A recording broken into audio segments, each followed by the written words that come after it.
Halo, ketemu lagi kita di Hobi Kayu. Kali ini kita mau ngobrol-ngobrol sedikit soal lem khusus kayu. Saya coba share apa yang saya tahu ya tentang lem kayu. Ini saya sudah ada beberapa lem yang saya punya. Pertama itu ada Titebond original merah. Ini dulu saya beli di S Hardware. S Hardware ini kalau nggak salah dulu harganya sekitar berapa, 35 atau 40 ribu. Terus ada Titebond 2. Ini juga belinya di S Hardware.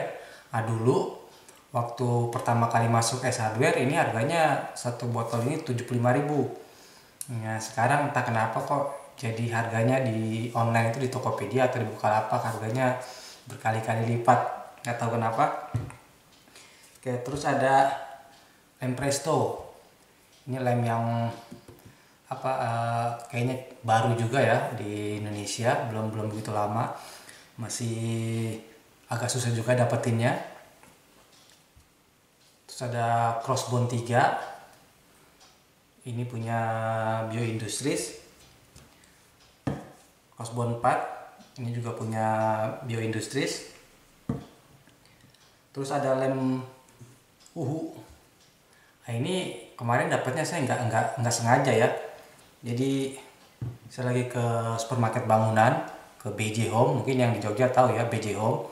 Ini saya belum cari info detailnya, maksudnya komponennya apa aja, spesifikasinya apa aja, segala macam belum.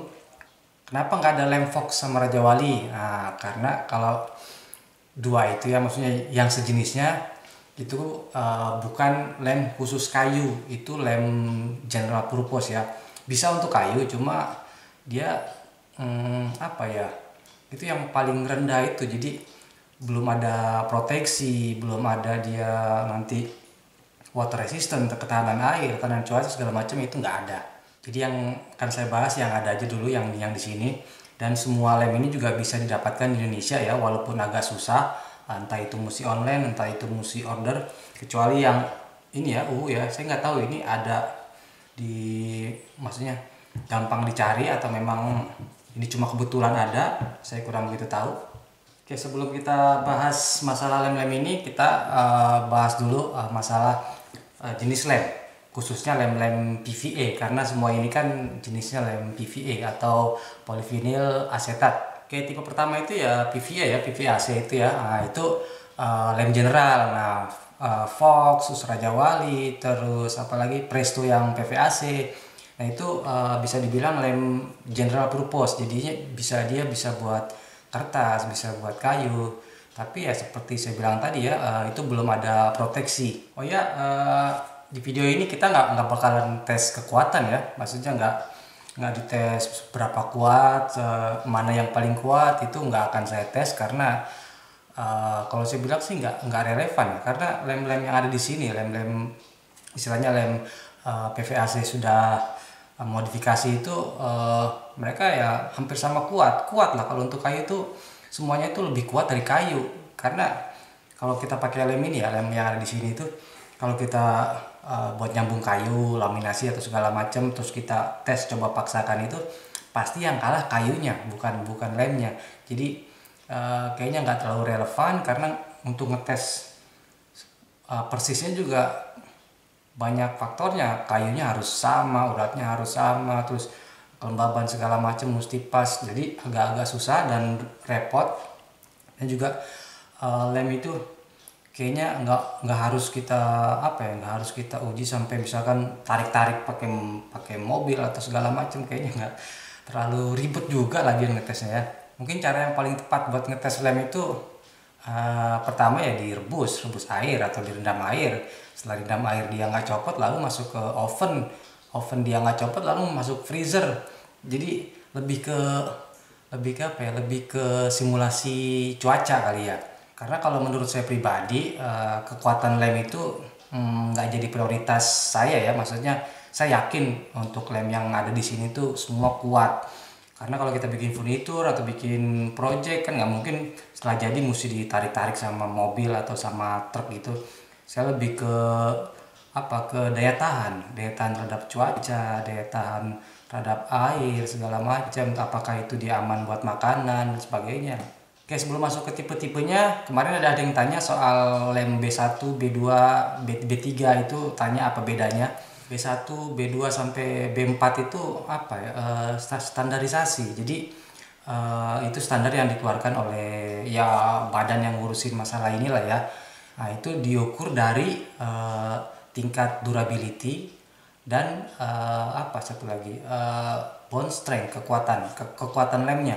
Ada yang bilang sih misalkan D3, B3 berarti dia durability 3 dan bond strength 3. Cuma saya juga nggak terlalu paham ya masalah itu. Yang jelas yang saya tahu D2 itu buat interior, terus D3 itu buat interior, terus eksterior yang tidak terpapar cuaca, jadi tidak kena cuaca langsung. Sedangkan yang paling atas D4 itu ya buat interior dan buat eksterior yang kena cuaca langsung. Oke, sekarang ke jenis-jenisnya.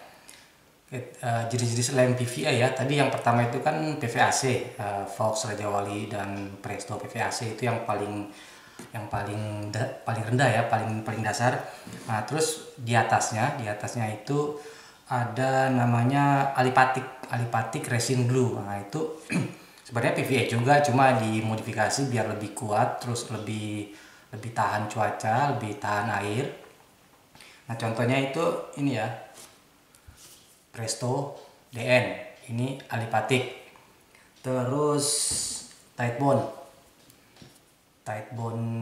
original, ini juga alipatic, sama crossbond X4.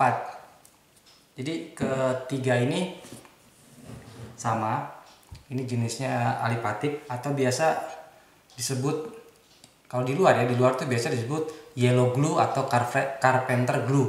Nah, kalau misalkan kita nggak bisa nyebutnya yellow glue karena kalau diartin jadinya lem kuning. Nanti malah ketuker sama lem kuning, sama seperti ibon dan segala macam.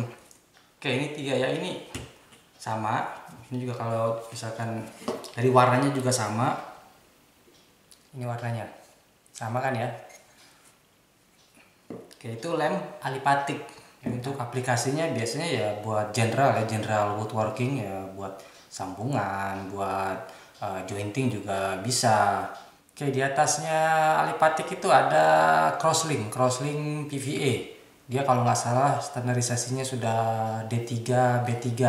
Nah, contohnya ini tight bond 2. Dia lebih tahan air ya, dia juga sudah bisa eksterior tapi tidak terkena cuaca langsung. Terus kalau yang Presto dia yang WRG ya, Presto WRG.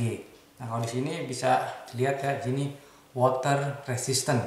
Nah, kadang suka salah persepsi, maksudnya antara water resistant dengan waterproof. Jadi kalau water resistant itu dia ya tahan air, sedangkan waterproof itu ya anti air, jadi jangan sampai ketukar. Oke, di atasnya ini ada yang namanya apa, saya lupa, APP, Advanced Proprietary Polymer.